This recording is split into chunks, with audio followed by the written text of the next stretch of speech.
Here's what nobody tells you about retirement in Singapore. The amount you've saved matters less than the order you spend it in. Sounds strange, right? Two retirees, same net worth, same monthly needs. One runs comfortable for 30 years. The other runs out at 78. Same money, completely different outcome. The difference wasn't luck, it was the order they pulled their funds from. Let's talk about that. Picture this. You've just retired. Maybe you're 62, 65. You've got a bit of CPF, some cash savings, maybe an investment portfolio, perhaps a property you're not selling. And now, for the first time in decades, money isn't flowing in anymore. It's only flowing out. So the question becomes, where do you pull from first? Most people don't think about this until they're already retired. They just start withdrawing from whatever feels most convenient, usually the cash sitting in the bank because it's the easiest to touch. And on the surface, that seems reasonable. But here's where most people quietly make a very expensive mistake. See, your money isn't one big pool. It's several pools, and each one behaves differently. CPF earns a guaranteed interest rate that's honestly hard to beat anywhere else, risk-free. Your investment portfolio, assuming it's in equities or a diversified fund, has growth potential, but it also has volatility. And your plain cash savings, it just sits there, quietly losing value to inflation every single year. So when you drain the account that was actually working hardest for you first, guess what happens? You're left living off the accounts that were either shrinking or barely growing for the rest of your retirement. That's the mistake. Not overspending, not poor budgeting, just pulling from the wrong bucket in the wrong order. Let's slow down and actually build this out properly.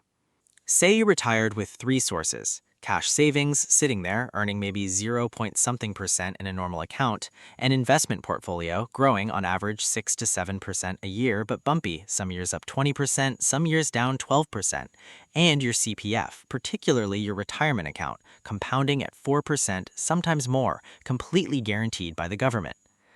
Now here's the part that catches people off guard. Imagine the stock market drops hard in your first 2 years of retirement. If you're forced to sell investments during that dip just to pay your monthly expenses, you're locking in losses you never needed to lock in. This is called sequence of returns risk, and it's one of the quiet retirement killers. It's not that the market crashed, it's that you were forced to sell while it was down. So what should actually happen instead? In a downturn, you draw from cash first. Cash doesn't care if the market is down 12%. It just sits there, ready. That buys your portfolio time to recover instead of forcing it to bleed. Then think about CPF. A lot of Singaporeans want to delay touching CPF for as long as possible, and there's real logic there. Every year you leave it untouched past your payout eligibility age, it continues compounding, and your monthly payouts from CPF Life increase. So CPF often becomes your reliable later stage income stream, not your first stop. Which leaves your investment portfolio somewhere in between, used selectively in the years the market is doing well, so you're harvesting gains instead of realizing losses. See how that changes the whole picture?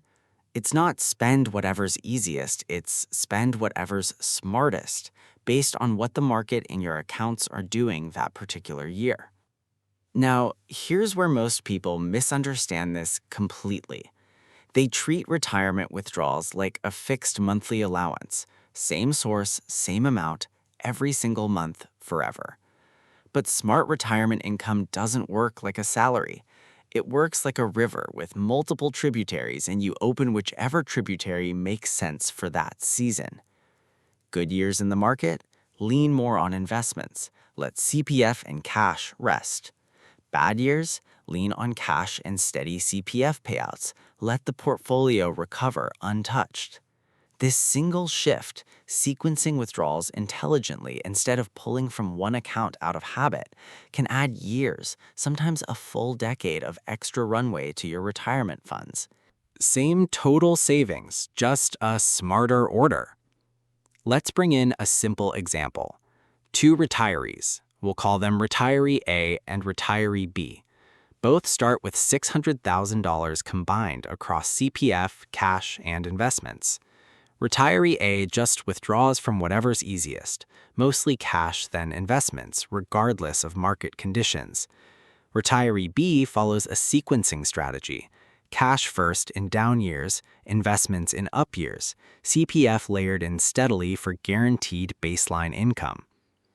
Over a 25-year retirement modeled conservatively, retiree B's money often outlasts retiree A's by several years, sometimes stretching well past age 90, purely because fewer forced sales happened during market downturns. Same starting amount, same spending, completely different trajectory. And this is the part that should give you real relief, okay? This isn't about needing more money. It's not about working 2 extra years or cutting your lifestyle drastically. It's about sequencing what you already have correctly. Now, a quick note. Every retiree's CPF situation, payout age, and portfolio mix is different, and government schemes do get updated, so this is where actually sitting down, maybe with a fee-only advisor or even just a proper CPF calculator, matters. The principle stays the same regardless of the exact numbers, though. Protect the accounts that are compounding for you, and don't force your growth assets to sell low. So here's the real takeaway. Retirement isn't just about how much you've saved by the time you stop working. It's about how intelligently you release that money back out, year by year, decade by decade. Most people spend their entire working life focused on accumulation, saving more, investing more, growing the number. And then the moment they retire, they stop thinking strategically altogether and just withdraw on autopilot. But the truth is, the drawdown phase deserves just as much thought as the saving phase, maybe more. Because the number on your CPF statement doesn't decide how long your money lasts. The order you spend it in does. And that's a decision you actually get to make. Here's something worth thinking about before you go set any of this up. A lot of retirees ask, okay, but how do I actually know how much cash to keep on hand versus how much to leave invested? Fair question.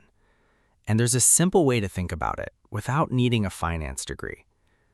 Most planners suggest keeping somewhere between 1 to 3 years of essential expenses sitting in cash or cash equivalents, not growth assets, not CPF, just accessible, boring, stable cash. Why that range? Because market downturns historically recover within that window most of the time. So if you've got 2 years of expenses sitting safely aside, you can simply wait out a bad stretch in the market without ever needing to sell your investments at a loss. Think of it like a buffer, a shock absorber. It's not there to grow your wealth. It's there to protect the accounts that are growing your wealth. Now, here's a mistake worth flagging directly, right? Some retirees, once they build that cash buffer, panic during a downturn and pull even more into cash just to be safe.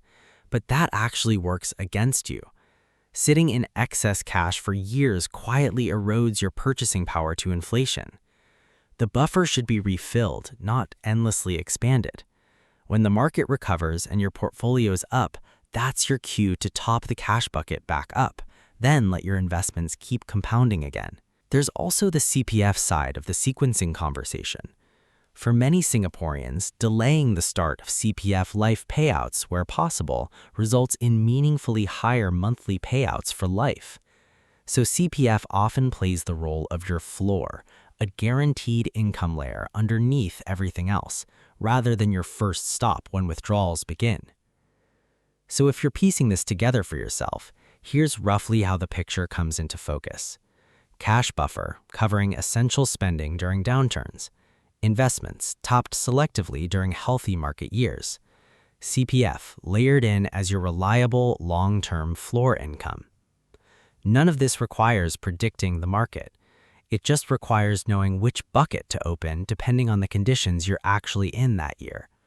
And that, more than any specific number in your bank account, is what actually makes a retirement fund last.